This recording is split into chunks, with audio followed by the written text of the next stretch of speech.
Charis Shalom everyone and welcome to the Christ Laboratory, a place of mind and life's transformation in order to live a better life according to Christ our Lord.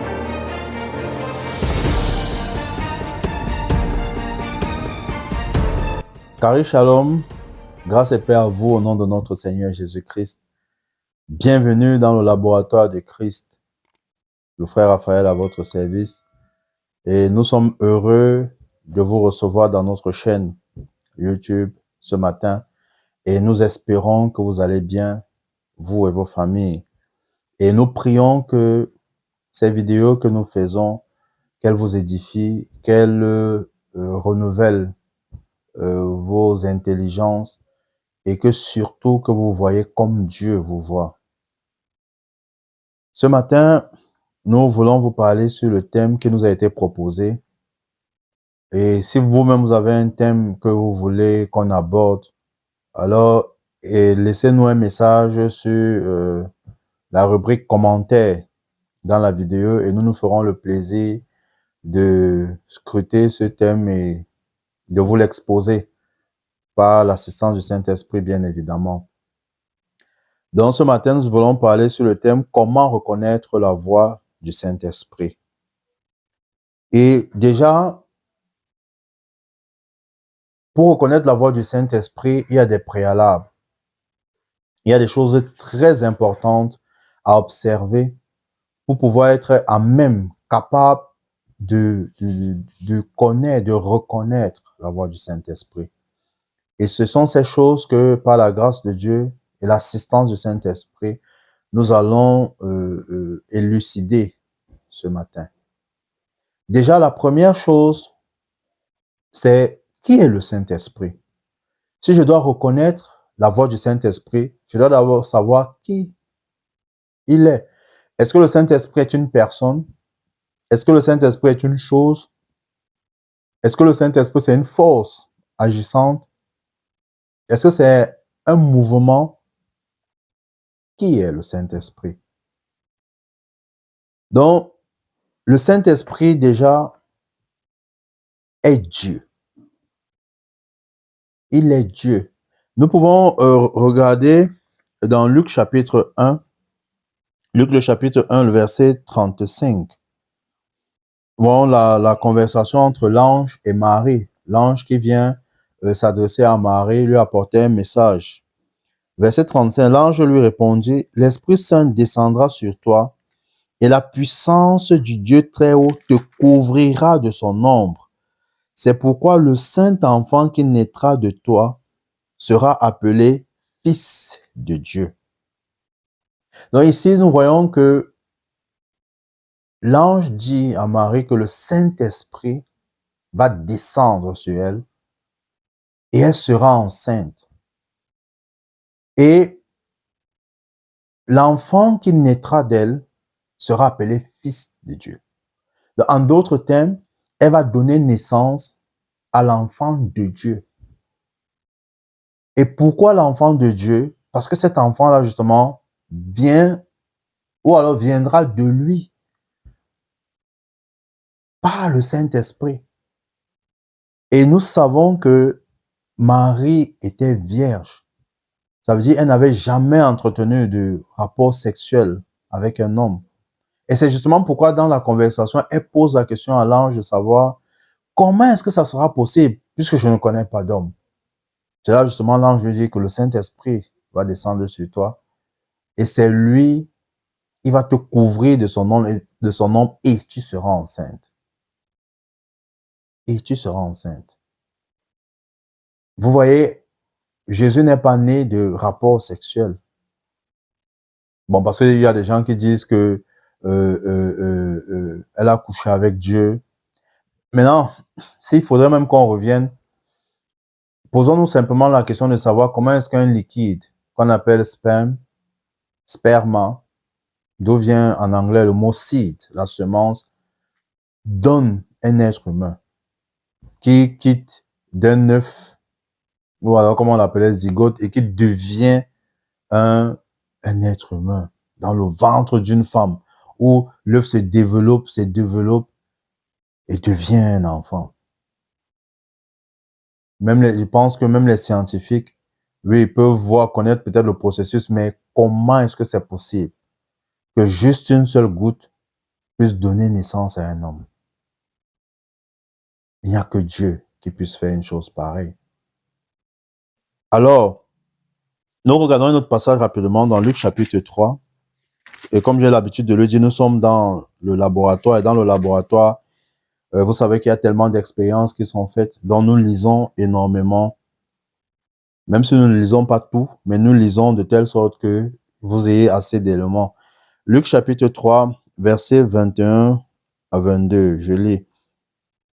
Tout le peuple accourait vers Jean pour se faire baptiser. Jésus fut aussi baptisé. Or, pendant qu'il priait, le ciel s'ouvrit et le Saint-Esprit descendit sur lui, sous une forme corporelle, comme une colombe.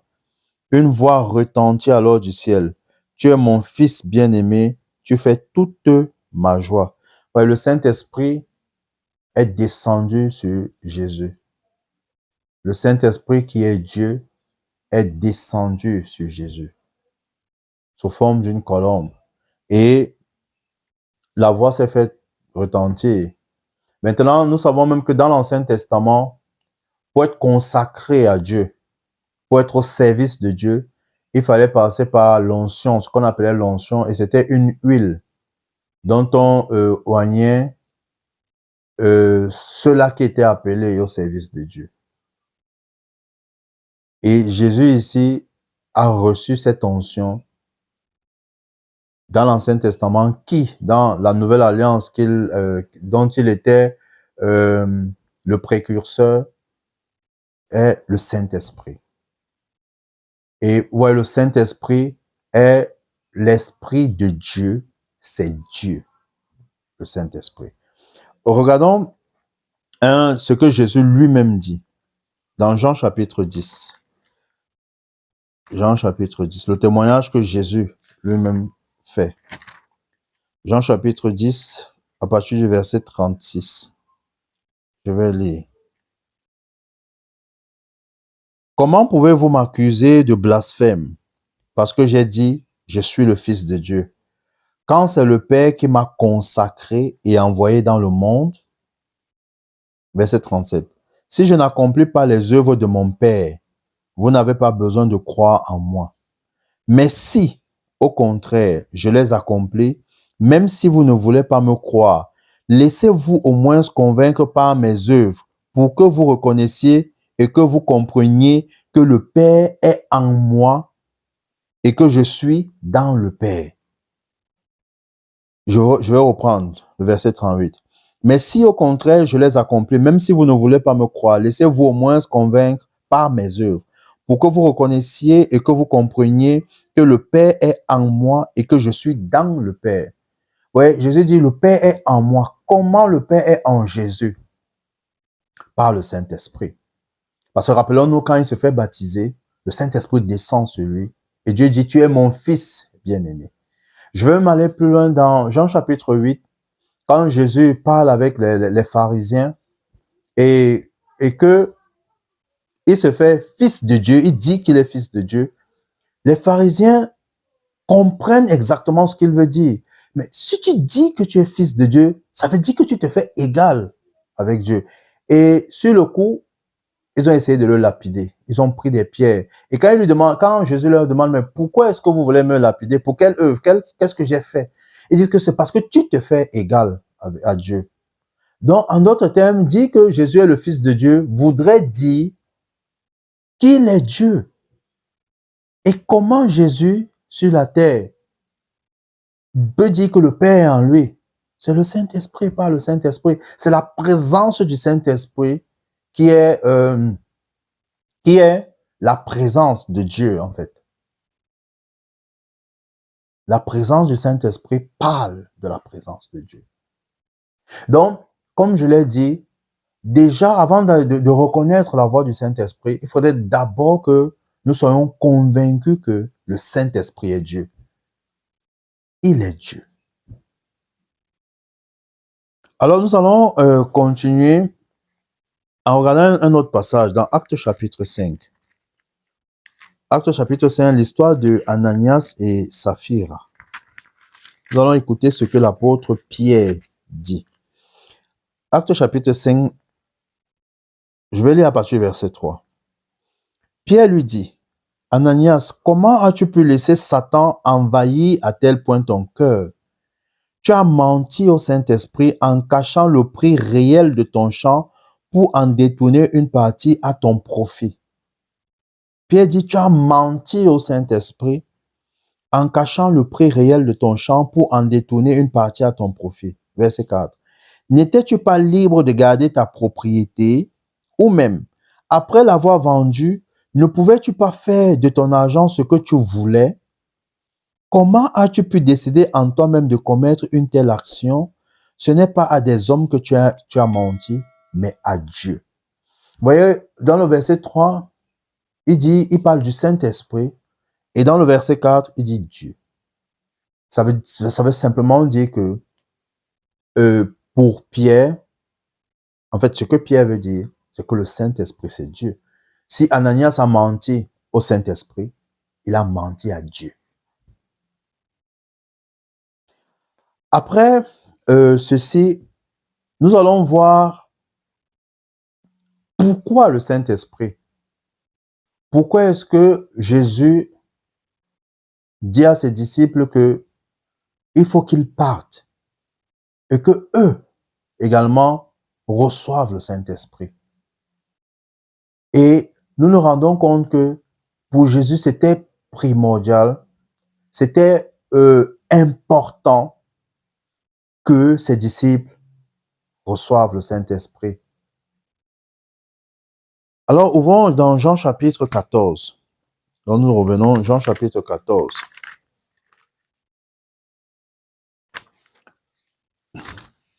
Jean chapitre 14, à partir du verset 15. Je vais lire. Si vous m'aimez, vous suivrez mes enseignements. Et moi, je demanderai au Père de vous donner un autre défenseur de sa cause, afin qu'il reste pour toujours avec vous. Ouais, Jésus est encore vivant quand il parle à ses disciples ici. Il dit, moi, je demanderai au Père de vous donner un autre défenseur de sa cause. Donc, quelqu'un d'autre qui va le glorifier. Vous voyez, quelqu'un, pas quelque chose. Quelqu'un d'autre qui va le glorifier afin qu'il reste pour toujours avec lui, avec vous.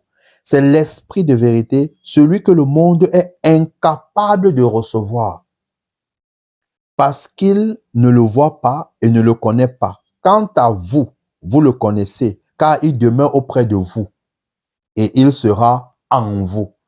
Mais Jésus parle de qui? Il dit, car il demeure auprès de vous et il sera en vous. Rappelons-nous que le Saint-Esprit était en Jésus seul. Le Saint-Esprit était en Jésus seul. Et le fait qu'il leur dise qu'il demeure auprès de vous, c'est parce que lui, il était présent, Jésus. Vous voyez, que ce soit Jésus, que ce soit le Saint-Esprit, que ce soit Dieu, c'est la même personne. La même personne. Maintenant qu'ils ont des fonctionnalités, on va dire différentes, des fonctions différentes. C'est pourquoi on parle de Dieu, le Père, le Fils et le Saint-Esprit. On ne dit pas Dieu le Père, Dieu le Fils, Dieu le Saint-Esprit. Ce serait dire, peut-être même dans l'ignorance, qu'il y a 3 dieux. Mais il y a un seul Dieu, le Père, le Fils et le Saint-Esprit. Alors, Jésus dit, quant à vous, vous le connaissez car il demeure auprès de vous et il sera en vous. Le futur, le présent, il demeure avec vous, il est là avec vous. Mais dans le futur, il sera en vous, à l'intérieur. Nous le verrons à la suite, ce qu'il fera à l'intérieur. Maintenant, nous allons au verset 25. Je vous dis tout cela pendant que je suis encore avec vous. Mais le défenseur, le Saint-Esprit que le Père enverra en mon nom, vous enseignera toutes choses et vous rappellera tout ce que je vous ai dit moi-même.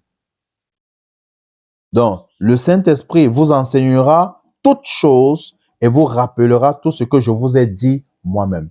Donc, à l'époque où Jésus parle, il leur dit que quand le Saint-Esprit va venir, il va simplement leur rappeler ce que lui, il leur disait. Prenons un autre passage, Jean 15, la suite, Jean chapitre 15. Jean chapitre 15, le verset 26. Quand le défenseur sera venu, celui que je vous enverrai d'auprès du Père, l'Esprit de vérité qui vient du Père. L'Esprit de vérité qui vient du Père, il rendra lui-même témoignage de moi. Et vous, à votre tour, vous serez mes témoins, car depuis le commencement, vous avez été à mes côtés. Ouais, Jésus dit encore, le Saint-Esprit qui viendra du Père, qui est l'Esprit de vérité. Ça veut dire que le Saint-Esprit ne vous dira que la vérité. Et la vérité, c'est ce que moi je dis. Alors, il dit, et vous, à votre tour, vous serez mes témoins. Donc, le Saint-Esprit viendra pour que vous, à votre tour, comme moi, j'ai été témoin du Père, témoin de Dieu, que vous aussi, à votre tour, que vous soyez des témoins de Dieu, notre Père. Alors, maintenant, je voudrais que nous prenions à la suite Jean 16. Jean 16, à partir du verset 8. Et quand il sera venu, il prouvera au monde. Bon, prenons à partir du verset 7. Pourtant, c'est la vérité que je vais vous dire. Il vaut mieux pour vous que je m'en aille. En effet, si je ne m'en vais pas, le défenseur ne viendra pas à vous. Mais si je m'en vais, alors je vous l'enverrai. Verset 8. Et quand il sera venu, il prouvera au monde qu'il s'égare au sujet du péché. Écoutez bien. Quand il sera venu, le Saint-Esprit, il prouvera au monde qu'il s'égare au sujet du péché. Vous voyez, le Saint-Esprit viendra et prouvera à qui? Au monde, pas à l'Église, pas aux enfants de Dieu. Parce que généralement, quand on prend ce passage-ci, on enseigne ça à l'Église en parlant des chrétiens. Non. Il dit que le Saint-Esprit va convaincre, d'autres versions disent qu'il va convaincre le monde de péché. Il va convaincre le monde de péché. Il dit, et quand il sera venu, il prouvera au monde qu'il s'égare au sujet du péché, de ce qui est juste et du jugement de Dieu. Verset 9. Au sujet du péché, parce qu'il ne croit pas en moi. Vous voyez que le Saint-Esprit va convaincre le monde de péché. Je dis encore le monde. Pas l'Église, pas ceux qui ont cru. Justement, pourquoi il va convaincre le monde du péché? Parce qu'ils ne croient pas en lui. Donc c'est pourquoi le Saint-Esprit va convaincre ceux-là qui ne croient pas. Pas ceux qui sont déjà en Christ.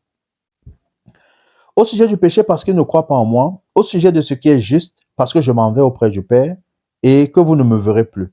Et au sujet du jugement de Dieu, parce que le dominateur de ce monde est d'ores et déjà condamné. J'ai encore beaucoup de choses à vous dire, mais elles sont encore trop lourdes à porter pour vous. Quand l'Esprit de vérité sera venu, il vous conduira dans la vérité tout entière, car il ne parlera pas de lui-même, mais tout ce qu'il aura entendu, il le dira, et il vous annoncera les choses à venir. Il manifestera ma gloire, car il puisera dans ce qui est à moi, et vous l'annoncera. Donc, Jésus déjà dit à ses disciples que le Saint-Esprit va les conduire. Quand ils le recevront, il va les conduire. Il va leur révéler les choses à venir. Et tout ce qu'il dira, le Saint-Esprit, concernera Jésus-Christ. Pas autre chose. Il sera là pour glorifier Jésus-Christ, pour faire connaître Jésus-Christ. Gloire au Seigneur Jésus. Restez connectés pour la suite en ce qui concerne nous, pour ceux qui ont cru. Que fait le Saint-Esprit dans la vie de ceux qui ont cru?